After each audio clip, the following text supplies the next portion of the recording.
Txarromatarrek irulegiko herrizka ura nola desegin zuten esklabu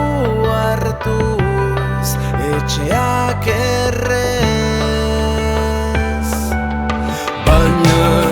gutariko batek euskaraz egiten jarraitu zuen arbasoen sutxikia eskutik eskura eskura igarotzen pentsa lazarragaren poema eder desagertu ez hainbat mendez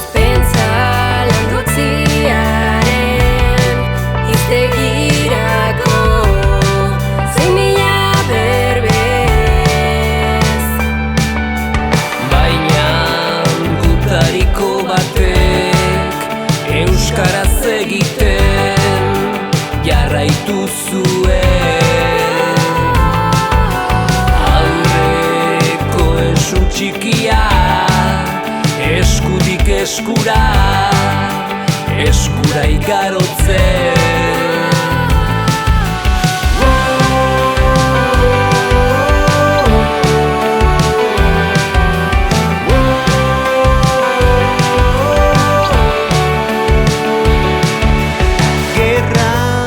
fusilatu zuten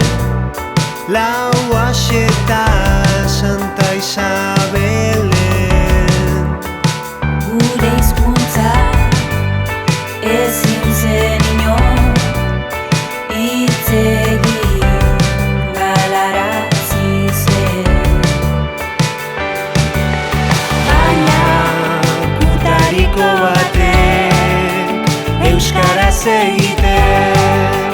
jarraitu zuen arbasoen su txikia eskutik eskura eskura igarotzen ikastolak sortu ziren araba euskaraz iratzarri zen euskararen su txikia